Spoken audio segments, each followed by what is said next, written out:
La pesada puerta de entrada no cedió de inmediato. María tuvo que empujarla con el hombro. Entró al departamento vacío y se quedó inmóvil en el recibidor. Su mente, aturdida después de despedirse de su padre, todavía se aferraba al pasado, negándose a creer que ahora nadie la esperaba en casa. El silencio era interrumpido por el monótono sonido del agua corriendo desde la cocina. La joven dio un paso y sintió como el tapete empapado chapoteaba bajo sus suelas. No lograba entender de dónde venía tanta agua. Por costumbre, arrojó su abrigo sobre la banqueta de la entrada, pero este resbaló y, junto con su bolso, cayó directamente en el charco. ¿Pero qué es esto? Ahora no. Por favor, susurró, sintiendo como el cansancio se apoderaba de ella. Corrió hacia la cocina. Al intentar girar la vieja llave del fregadero, María escuchó un crujido en el interior, y de pronto un chorro silbante le golpeó el costado, empapándola de pies a cabeza. El vestido negro se le pegó al cuerpo al instante. María retrocedió, secándose la cara con las manos. De repente, sintió un dolor agudo en el pecho.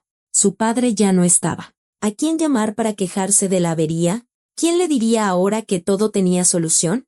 Papá, exhaló, y las lágrimas rodaron por sus mejillas. Papá, ¿qué hago? Antes, cualquier problema doméstico se resolvía con facilidad.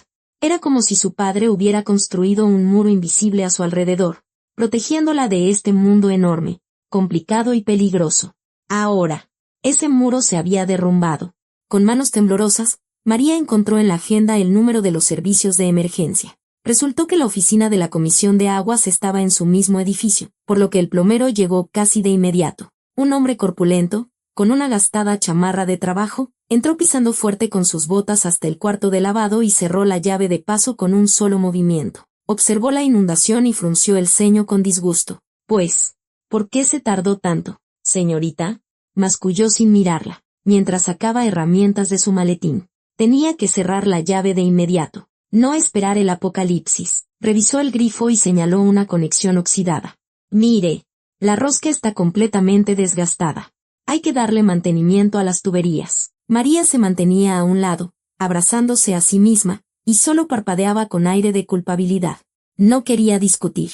Entendía poco de eso y se sentía como una adolescente perdida. El fontanero cambió el grifo, resoplando molesto y murmurando algo entre dientes. Cuando se enderezó, María sacó dinero de su bolso y se lo entregó. El hombre contó los billetes con agilidad y, con un gruñido de satisfacción, salió por la puerta. María se quedó sola en medio de la cocina húmeda, lidiando con un trapeador y una cubeta llena de agua sucia. Por primera vez en su vida, había resuelto un problema por sí misma y pagado con su propio dinero. Se sentía desolada, pero al mismo tiempo, en su pecho crecía un sentimiento importante, la responsabilidad adulta por su propia vida. Estaba sentada en el sofá, cubierto con un ruidoso plástico de construcción. Su padre había comprado ese rollo de polietileno hacía varios años para una remodelación, y desde entonces había permanecido guardado en el tapanco. El plástico se pegaba desagradablemente a la piel, pero a ella no le importaba. Revisaba apresuradamente las cosas que el agua había mojado. En una caja húmeda guardaba artículos de papelería de su padre, facturas viejas, garantías y pilas ordenadas de recibos. El papel se había hinchado y pesaba en algunos lugares. Con cuidado, separaba una hoja de otra, hasta que su vista se detuvo en un fajo de comprobantes bancarios sujetos con una liga. Eran documentos de transferencias de dinero a nombre de una mujer. Ah, Sandoval, leyó en voz baja. ¿Quién es? El nombre no le resultaba familiar. Entre los amigos y familiares de su padre, María nunca había oído hablar de alguien con ese apellido. Empezó a revisar los comprobantes. Los que estaban en la parte superior y se habían salvado confirmaban transferencias regulares durante los últimos 3 años. Cada mes, su padre enviaba a la desconocida la misma cantidad de dinero. Los recibos más antiguos estaban muy mojados y pegados, y fue imposible separarlos. Solo podía adivinar cuántos años había durado aquello. Buscó entre los papeles con la esperanza de encontrar un número de teléfono o al menos una nota que explicara esos gastos, pero no encontró nada. Papá, ¿por qué nunca dijiste nada? Preguntó a la habitación vacía. Se quedó sentada sobre el ruidoso plástico, apretando en sus manos los húmedos recibos. Su padre se había llevado el secreto a la tumba. Ocupada con la limpieza de la inundación, María no se dio cuenta de cómo había oscurecido por completo afuera. Echó un poco de pasta en una olla con agua hirviendo y se arrastró de vuelta a la sala para terminar de ordenar. Pero en lugar de eso, Se sentó en el borde del sofá y se quedó inmóvil, mirando fijamente la ventana oscura. Ya no le quedaban fuerzas. Sus pensamientos la llevaron de nuevo a aquella noche en que su padre preparó la cena para ellos dos por última vez. Se veía inusualmente pensativo y, mientras servía arroz con frijoles junto a una carne asada que chisporroteaba, comentó como si nada. «Mija, he tomado una decisión. Necesito presentarte a alguien. Es importante». Ella bromeó en ese momento, preguntándole si acaso pensaba casarse de nuevo. Pero su padre solo sonrió con tristeza y no respondió nada. No alcanzó a presentarle a nadie. Su corazón se detuvo 2 días después. Un silbido agudo y un olor a quemado la sacaron de su ensimismamiento. Corrió a la cocina, pero ya era tarde. El agua se había evaporado, y la pasta, convertida en una masa pegajosa, crepitaba en la olla. Enojada por su propio descuido, volcó todo el amasijo en un colador sobre el fregadero y abrió el grifo. Se sentó a la mesa y comió esa pasta pegajosa, fría, resbaladiza y repugnante. Cada bocado que tragaba resonaba en su interior con un agudo sentimiento de vergüenza. Se odiaba a sí misma por su propia inutilidad.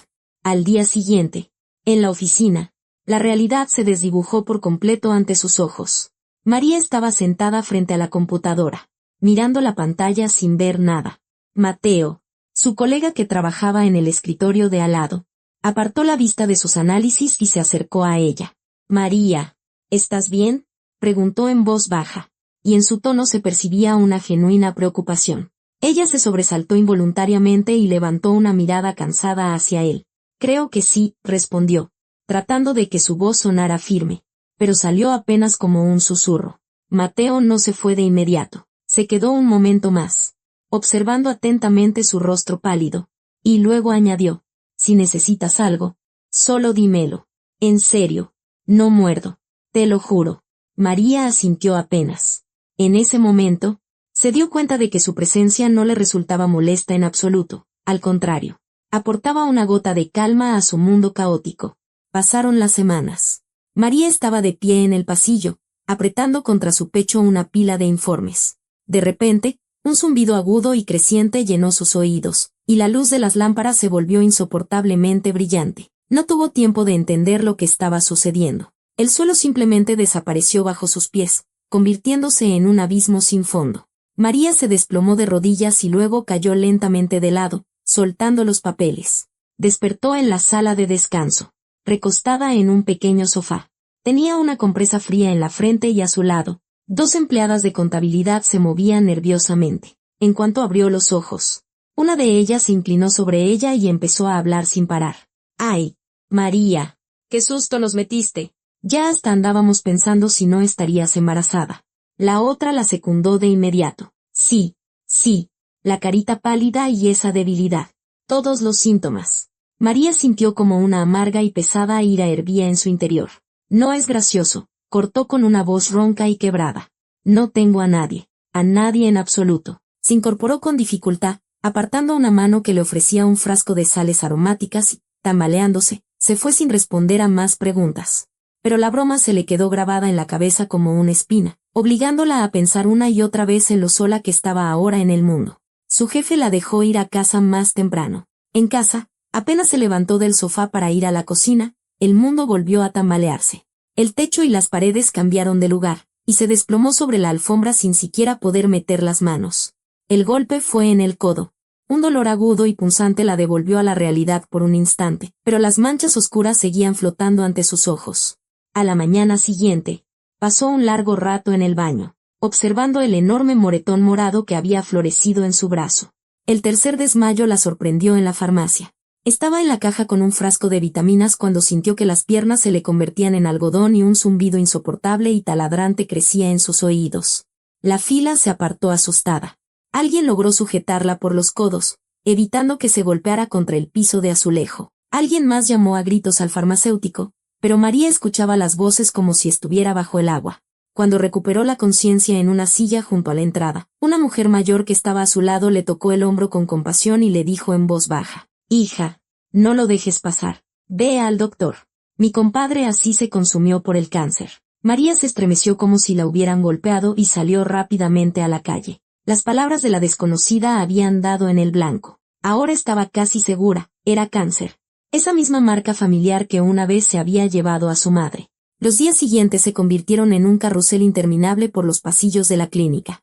Se acostaba dócilmente en el tubo estrecho y ruidoso del tomógrafo, escuchando los golpes rítmicos del aparato e imaginando cómo algo negro e implacable crecía dentro de ella. Pero cada vez que un médico, después de estudiar las imágenes, pronunciaba el rutinario «todo está en orden», María no sentía alivio. «¿Cómo que en orden?», preguntaba, mirando al doctor con una angustia tan desesperada que él apartaba la vista. «Me desmayo casi todos los días». «No hay patologías visibles», respondía el médico.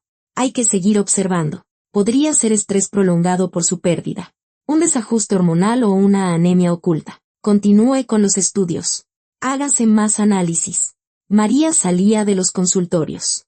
Los médicos no encontraban la enfermedad, pero ella sabía que algo dentro de sí estaba destruyendo su vida lenta y metódicamente, y ese algo era mucho más aterrador que el simple estrés. Regresó a la oficina convertida en otra persona, reservada, desconfiada, y en sus movimientos había una alarmante cautela. Ya no tocaba la comida de la cafetería e incluso traía su propia agua de casa en botellas selladas. Sus compañeros la miraban con perplejidad. Algunos bromeaban diciendo que estaba a dieta, otros le preguntaban si pensaba meterse a un convento. Pero María solo sonreía torcidamente y guardaba silencio. Un día, Mateo se acercó a su escritorio y le puso enfrente su propia taza con té. «María, te preparé un té. Pareces un fantasma. Nos estás asustando», dijo. «Anda, tómate aunque sea un sorbo». María miró la taza como si contuviera ácido. Y luego desvió la mirada hacia Mateo. «Gracias. No es necesario», respondió secamente. Una sensación de inquietud la invadió. «Como quieras», Mateo no insistió. «Pero recuerda que estoy aquí, por si acaso». Él se fue, y María se quedó sentada. No la abandonaba la sensación de que la estaban observando. Ese sentimiento pegajoso la seguía en el metro y en los pasillos de la oficina. Varias veces le pareció ver la misma figura pasar fugazmente detrás de ella, pero cuando se giraba bruscamente, solo veía gente apurada en sus asuntos. «Paranoia», se repetía, mordiéndose los labios. «Simplemente me estoy volviendo loca». Al regresar de la comida, vio de lejos a Alejandra junto a su escritorio. Esa chica nueva había llegado al departamento hacía apenas un mes. Era callada, discreta. Siempre se mantenía al margen, tratando de no llamar la atención. Ahora, Alejandra estaba de espaldas al pasillo, inclinada sobre las cosas de María. Su hombro se movió casi imperceptiblemente, como si estuviera guardando algo rápidamente en su bolsillo. «Alejandra», la llamó María, disminuyendo el paso sin querer. La chica se sobresaltó y se dio la vuelta. En su rostro, la confusión fue reemplazada por una sonrisa culpable. «Ay, María, me asustaste», canturreó con su voz delgada. «Estaba buscando un documento. Pensé que tal vez lo habían dejado en tu escritorio por error. Discúlpame, por favor». Se apartó del escritorio y desapareció apresuradamente por el pasillo. María miró su taza con el té a medio tomar. Le pareció que estaba en una posición diferente. El corazón le martilleaba en la garganta. «Basta, ya déjalo», se ordenó a sí misma. «Estás viendo enemigos en todas partes». Pero un día, la taza desapareció, y por más que María la buscó, no pudo encontrarla. Días después, un hombre bajo y robusto, de unos 60 años, entró en la oficina. Vestía un traje de civil sobrio. Su rostro, surcado de arrugas profundas, no expresaba nada más que una seca profesionalidad. Presentándose como detective de la policía de investigación, pidió a todos que permanecieran en sus lugares. María se quedó paralizada, observando cómo recorría metódicamente los escritorios, haciendo preguntas breves y, a primera vista, intrascendentes. Cuando llegó al lugar de Alejandra, ella levantó hacia él sus grandes y dóciles ojos. «Alejandra Sandoval, ¿correcto?», preguntó él, mirándola desde arriba. «Acompáñame a la sala de juntas. Por favor. Tenemos algunas aclaraciones personales que hacerle». Alejandra se levantó obedientemente e intentó sonreír con su habitual aire infantil, pero cuando fue a tomar su bolso, el detective cubrió su mano con la suya. «Sin sus cosas», dijo en voz baja. «Deje todo en el escritorio». De repente, María se dio cuenta de que el hombre se dirigía ahora directamente hacia ella, y se le secó la garganta. «María Corona, usted también sígame». En la sala de juntas ya había 2 testigos. El detective colocó sobre la mesa una bolsa de evidencia transparente dentro de la cual estaba la taza de María, y una pila de hojas con sellos de laboratorio. Esto, señaló la bolsa, es obra suya. Alejandra miró la taza y, por un instante, su rostro se puso completamente pálido. No entiendo de qué habla, respondió demasiado rápido. Yo se lo explico, continuó el detective con calma, sentándose frente a ella. La sustancia que usted añadía al té de la señorita Corona fue encontrada en una concentración suficiente para un envenenamiento prolongado. Sabemos que estaba envenenando a su colega lentamente, contando con un efecto acumulativo. El peritaje es irrefutable. Ahora, o nos cuenta todo usted misma, o lo averiguaremos en el marco de una investigación penal. La decisión es suya. Alejandra permaneció inmóvil, pero María vio cómo sus delgados dedos empezaban a temblar. El silencio se prolongaba, volviéndose insoportable. Finalmente, Alejandra habló. Al principio, apenas audible, luego cada vez más fuerte, y en su voz resonaba un rencor guardado por años. Elías Corona también era mi padre, no solo de ella, escupió, mirando directamente a los ojos de una María petrificada. Solo que, oficialmente, yo no existía para él. Soy una hija ilegítima, un error de juventud que era conveniente tapar con dinero. Mi madre me crió sola, mientras él enviaba limosnas a través de terceros, como si se avergonzara de mí. Venía 2 veces al año, me acariciaba la cabeza y mentía diciendo que me quería. María sintió que la sangre le martilleaba en las sienes. Los recibos. Y luego me enteré del testamento, continuó Alejandra, sus labios torcidos en una mueca de desprecio. Me enteré de que todo, el departamento, las acciones, las cuentas, estaba a nombre de ella. Señaló con el dedo a María, su única, amada y legítima hija.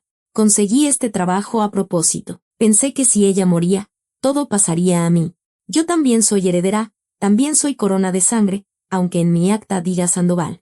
Recuperó el aliento. Calculé que la muerte parecería natural. Debilidad, desmayos.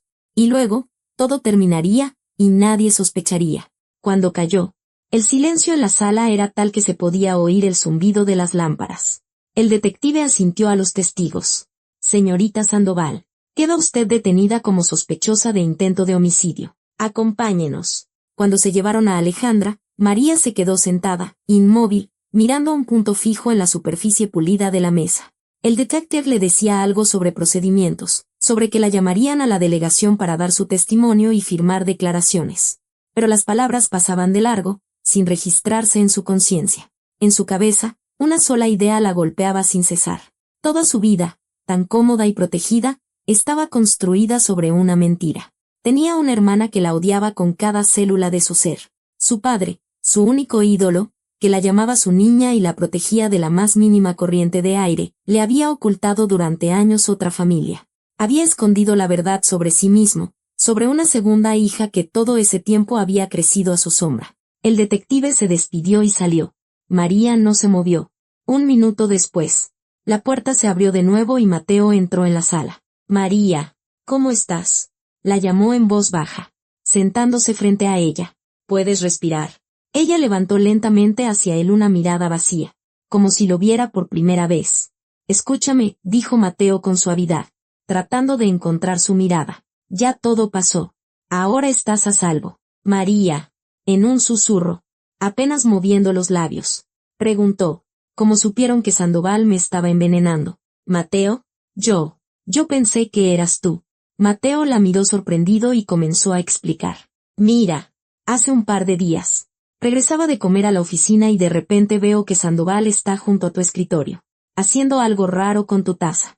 Algo muy rápido. Me pareció extraño. Y cuando me vio, abrió unos ojazos. Se puso nerviosa, apurada. Fingió que había olvidado algo en tu escritorio. María escuchaba en silencio, recordando una situación similar que había vivido días antes. Mateo continuó.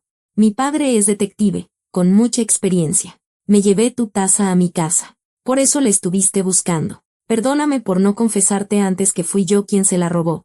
Hizo una pausa. Sabes, esa noche, después de darle la taza a mi papá para el análisis toxicológico, casi no dormí. No dejaba de pensar, ¿y si soy un paranoico? Metiéndome en tu vida, robando tus cosas, sospechando de alguien de algo tan monstruoso. María, tú en ese entonces no hablabas con nadie, ni conmigo. Pero yo cerraba los ojos y te veía todo el tiempo, pálida, débil, con esas botellas de agua. y de solo pensar que te estabas apagando, me faltaba el aire. Mateo la miró de nuevo a los ojos. Y en su mirada, María vio lo que tanto le había faltado todas esas semanas, un apoyo real y verdadero. Luego mi padre me llamó. Me dijo, encontraron un veneno industrial en el té, ya que usan para los roedores. En dosis pequeñas causa debilidad, desmayos, malestar, pero con el uso prolongado, el resultado es siempre el mismo. El joven guardó silencio, dándole a María tiempo para asimilar lo que había escuchado. Ella lo miraba y, por primera vez, su estado de shock comenzó a ser reemplazado por otra cosa. En medio del dolor y la decepción por su padre, una luz de entendimiento se encendió. La había salvado una persona que no le debía absolutamente nada. Gracias, logró decir. Y fue la primera palabra viva que salió de sus labios en todo el día. Gracias por protegerme y por no tener miedo de parecer un loco. No es nada, Mateo sonrió. Vámonos de aquí. Necesitas respirar aire fresco. Después de la desintoxicación en el hospital, María regresó a casa en un taxi. Se bajó del coche y entró en el departamento vacío. Durante los siguientes días, no salió ni por 5 minutos. El teléfono permanecía sobre la mesa de la cocina, con la pantalla hacia abajo. No respondía a ninguna llamada. Necesitaba procesar lo que había sucedido. Cerca del atardecer del cuarto día, sonó el timbre. Un toque corto y insistente. María se quedó un largo rato en el pasillo, escuchando su propia respiración, pero finalmente se decidió a mirar por la mirilla. En el descanso de la escalera estaba Mateo, con la misma chamarra con la que solía ir a trabajar y una pequeña bolsa en la mano derecha. Abrió la puerta sin decir una palabra y se quedó en el umbral, vestida con un viejo suéter de casa que le quedaba enorme y con el rostro hinchado por el llanto reciente. Mateo la miró con calma, sin sorpresa ni lástima, y dijo, «Te traje algo de comer. ¿Puedo pasar?» María se hizo a un lado en silencio, dejándolo entrar. Él entró al recibidor, dejó la bolsa sobre la banqueta y se volvió hacia ella. En ese momento, la última presa dentro de ella se rompió. María se cubrió la cara con las manos y rompió a llorar, un llanto fuerte, desgarrador, liberando todo lo que se había acumulado durante esos largos días. «Soy un completo desastre», Mateo, logró decir entre sollozos, ahogándose con las palabras. «Toda la vida fui solo la niña de papá. Él resolvía todo por mí, desde una llave rota hasta cuánto dinero debía gastar.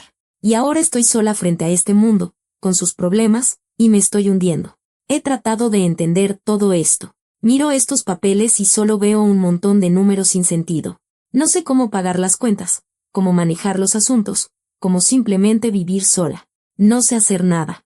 Me da vergüenza ante cualquiera que sí sabe hacer algo. Me da vergüenza contigo».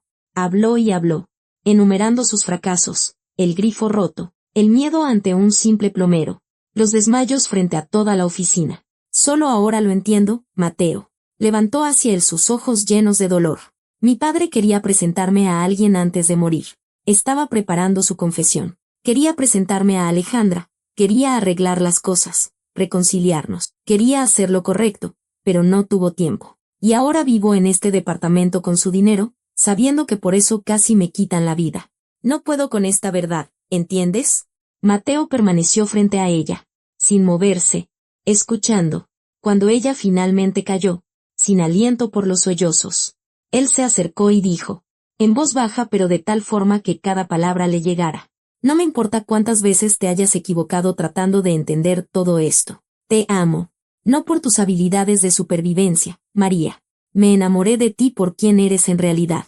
Desorientada, honesta, a veces hasta una torpeza enternecedora. Me gusta que no finjas ser fuerte cuando tienes miedo.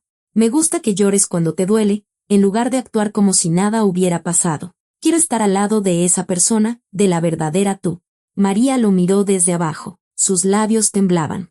En lugar de palabras, un nuevo ataque de llanto brotó de su garganta, pero ya no había en él la desesperanza de antes. Dio un paso adelante y hundió el rostro en su pecho. Mateo la abrazó, con cuidado pero con firmeza, y se quedó así mientras ella lloraba. Por primera vez en mucho tiempo, María se permitió no aparentar, no ocultar su debilidad, no intentar ser mejor de lo que era. Simplemente lloraba en el hombro de la persona que la había aceptado con todos sus miedos, errores y su desconocimiento de la vida. Y en ese abrazo, sintió por primera vez que, quizás, de verdad podría salir adelante. Pasó un mes. La vida no se volvió más fácil, pero sí más clara. Ahora, María se subía a un taburete para cambiar los focos fundidos del pasillo.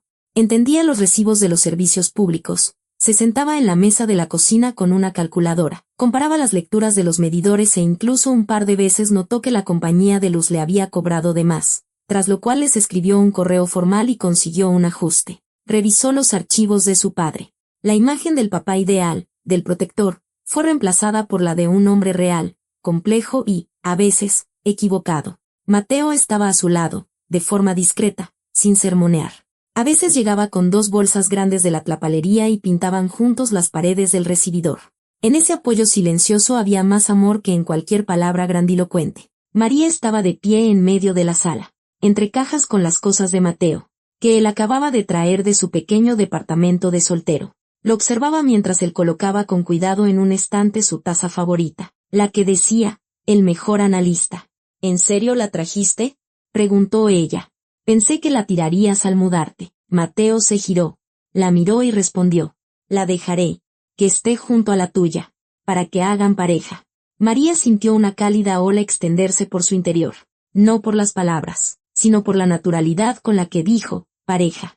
Mateo la atrajo hacia él, abrazándola fuerte y tiernamente. Y te amo por completo, con tus miedos, tus primeras victorias y tu terquedad.